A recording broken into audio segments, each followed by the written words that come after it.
Hi, welcome to J Talks. I'm Josna Cardoza. Today I'll be talking about how to effectively learn ML and generative AI independently, and that too free of cost. In today's world, learning has become easier.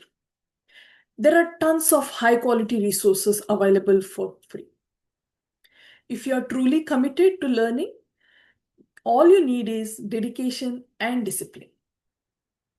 But learning anything worthwhile doesn't happen overnight. It's a process where consistency matters more than the speed.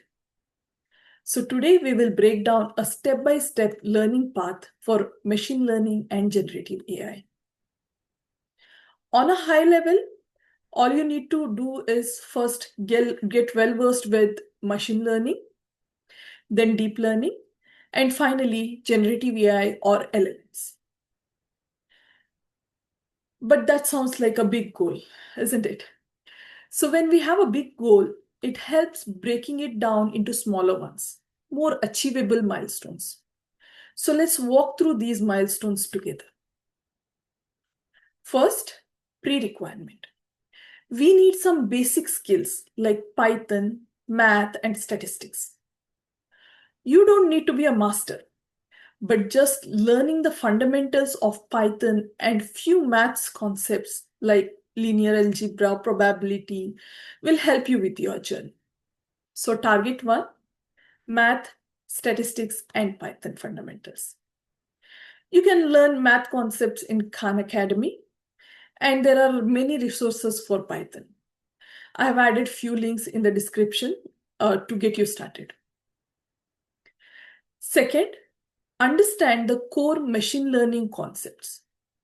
Basically, what and why of machine learning, its different types, and identifying the task which comes under which type, and knowing which algorithm to use in which case.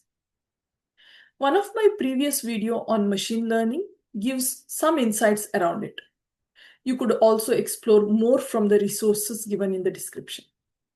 So target 2, core machine learning concepts, which is mostly like supervised and unsupervised learning, regression and classification, SVMs and trees, etc.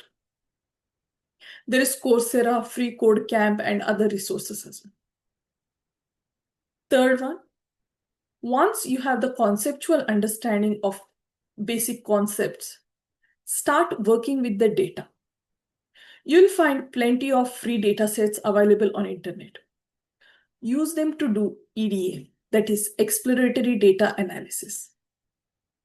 This step is required in order to proceed next, because when you start taking an actual tour of machine learning, you need to do hands-on.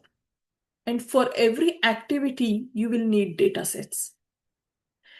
And as I have mentioned in one of my previous videos on data science, data never comes readily available. You have to clean it, format it for your usage. And that's why EDA becomes important.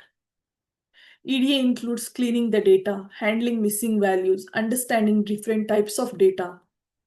You'll be using Python here, mainly pandas, NumPy, matplotlib libraries used.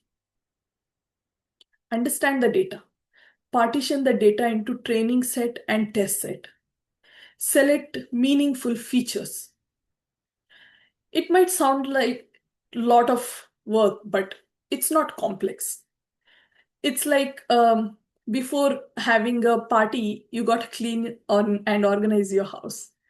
So not complicated, but you got to do it. So target 3, EDA. You will find plenty of resources in YouTube. Next is advanced machine learning. Learning different algorithms and implementing them. This is practice, practice, practice. You have most of the libraries readily available. You need to implement the algorithm, run it for the results, train it, and test it. This also includes model evaluation, hyperparameter tuning, working with unstructured data, time series data, dealing with non-linear relationships using random forests, clustering, organizing clusters as a hierarchical tree, etc. To be honest, this might sound a little scary, but trust me, if you have completed step 4, you have understood the machine learning concepts, and this is like work for your curiosity, and you'll be happy to dive in. So target 4, advanced machine learning and hands-on. You can find Coursera and YouTube resources to learn this. And now the time is to dig deeper. That's deep learning. Understanding the neural networks, I would say you start by understanding the core concepts, what it is and how they work, and then get into the hands-on. Implementing multi-layer neural network, some simple projects like classifying handwritten digits, implementing CNNs, RNNs, regularization, optimization, transformers. There are many concepts you can learn in deep learning. So target 5, deep learning. I've shared the Stanford and FastAI links for this. If you are well versed with all the above, now time to get into generative AI. Learning the language models or LLMs, GANs, diffusion models, prompting. So target 6, LLMs and generative AI. You will find links to all the required resources in this video description. All are free of cost. All you need is determination and consistent study. I'm sure you will make the best use of it. Well, does it sound like the end of it? No. It's time to practice one end-to-end project. Try and create a project for generating fake tweets. And let me know about your journey, the challenges, and how you tackled them in the comment section below. Remember, whatever you have learned, no one can take it away from you. I hope you found today's talk useful. Please like, share, and subscribe. I'll see you soon in the next talk.